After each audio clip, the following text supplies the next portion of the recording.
Khan here for Seconds Out with Chase DeMoor in Qatar. All out in the gear as well too, Chase. Looking well. Yeah, thanks for having me, man. I'm excited to be here. The Qataris showing bare love out here, man.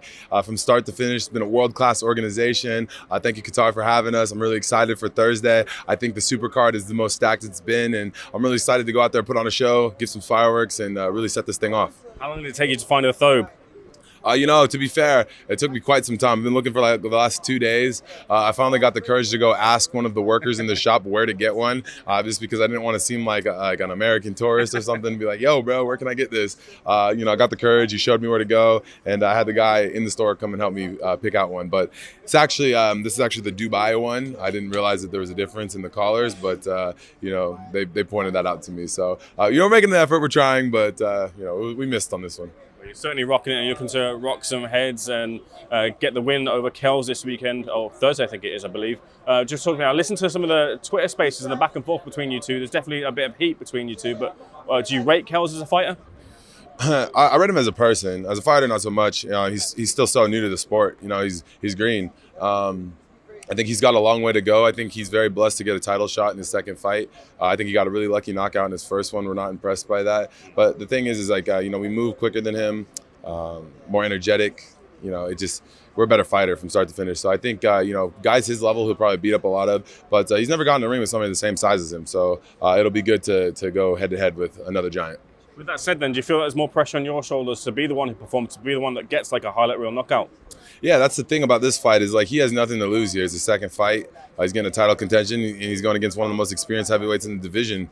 I've always said I'm the champ. I've always said I'm the people's champ. I've always said I'm the GOAT. I have everything to lose, essentially. It'd be a mockery of the sport if a guy showed up with 9 months of training and wouldn't beat me on a supercard.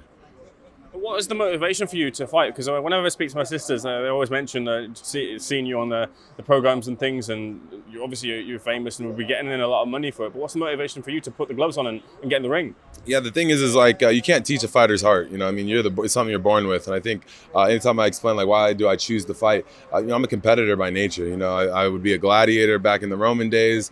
A savage before that. I think it just comes in my blood. I come from a huge athletic background. And I think, boxing was just the next transition. I think men are creatures of purpose. And I think right now my purpose is making a staple and influencer boxing and giving kids hope, As a competitor then, I always kind of see that viral moment of you, when one of your first fights trying to fight back and things, and everyone always kind of make fun of it. Does that really kind of get you down and get to you? Because obviously that's something you want to improve on and don't want to show that side to you. You want to show the good side to you in the ring.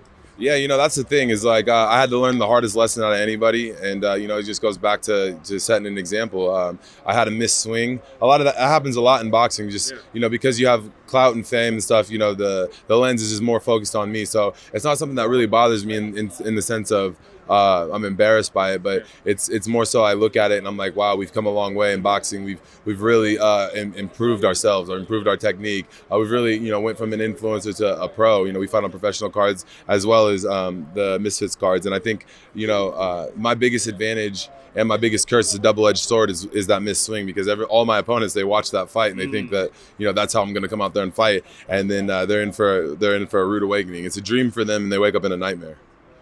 A good line there, Chase. Who is on the hit list then? You get through Kelz, who do you want? We want Uriah Hall. Man, I'm going big guns now. I'm done with these influencers. I think come Thursday, I'm going to make an example of why I don't need to be fighting influencers anymore. We spar with pros at this point. I want, hopefully, down the line we can get a fight with Deontay Wilder even eventually on Misfitz. I know he needs it. His pockets are lacking a little bit, and I think I'm a better boxer than even him. So I would like to get some of these real professionals over here on Misfitz. That's a real big call there, calling out Wilder. It's not a big call. He's got one move, and I can move. So I punch hard too. In terms of then those professionals that you're looking for, what about Dennis? Does Dennis match up you weight-wise? Dylan Dennis, he's a good guy. I like him a lot. I got in kilos, almost 30 kilos on him, in pounds, almost 100 pounds on him. So it's not an ideal fight for me. But his boy Nate Diaz, he can kiss the blackest part of my ass. So we'll definitely be after him. I mentioned to you yesterday when we were just chatting as you come through, HS seems to want to match up with you quite well, but you mentioned that for now, that wouldn't be a fight that you'd be looking for. Yeah, it's not really a fight I'm looking forward to, because it's the thing with HS is I'm bigger than him. He's not really that much. He doesn't have much experience. He fought George Fenton. I think he's really good for the scene right now. I think he brings a lot of eyes to boxing, which I'm a big advocate for boxing. So if he goes out there and he feels bold and he wants to fight me and I ended up knocking him out, it kind of loses a lot of momentum. I'd like to see him go out there and essentially build a track record for himself, build a name, and then when he feels confident and when he has some experience behind him, as I've had 8 fights now. He's had 1. That's 8 times the amount of times I've been in the ring as him. So I definitely want to see him get some more experience before we go and put an end to that story. In terms of the main event and who you're backing to get the victory? Yeah, I'm obviously my first event I fought with Gib on Social Gloves. That's where I started. But the thing is like I've gone close with Slim. He's an American. He's a New Yorker, and I think he is a prime example of if you work hard enough, you can achieve something. So his face is all over the hotels, all over Qatar right now. He's the main event, but he's B-side.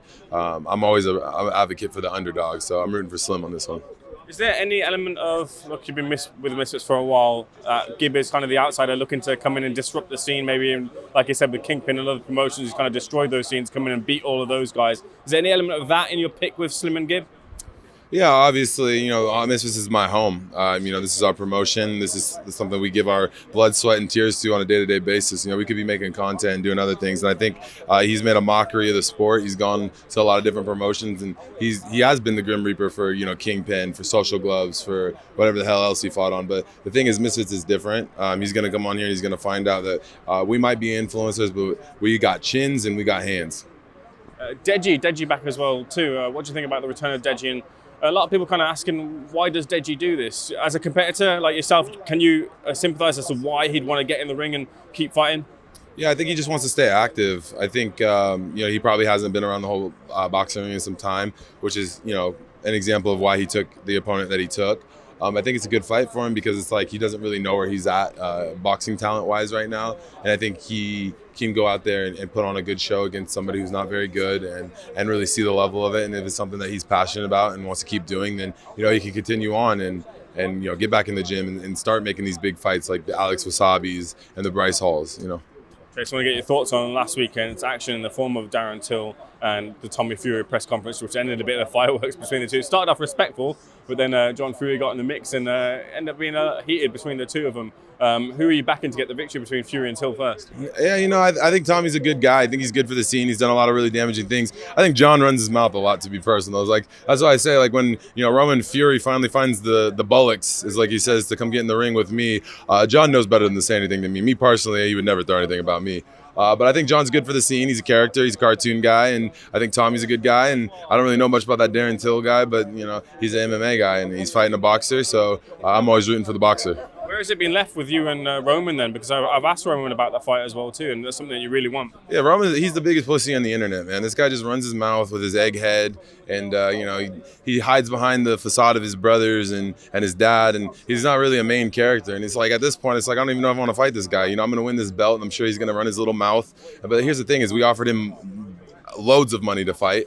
We've given him numerous opportunities. His brother's mainlining an event next month, and he doesn't want to get the job done, then fine, because he's fighting cab drivers essentially on these promotions that his brother's putting him on. And I think the thing is if he gets in the ring with me, I'm gonna shut him up real quick. How does the fight between you and Roman end? I knock him out. 2-3 rounds max. He's not a good fighter. He's not good at all. He's not his brother. He's not even Tommy at that point. And I think Roman, whenever you find the bullocks, man, call me, hit me, DM me. You have my number. I'll gladly put a slap into that bald head of yours. Chase, looking forward to your fight with Kelz. Thanks for speaking to SecondsOut, sir. Thanks for having me, brother.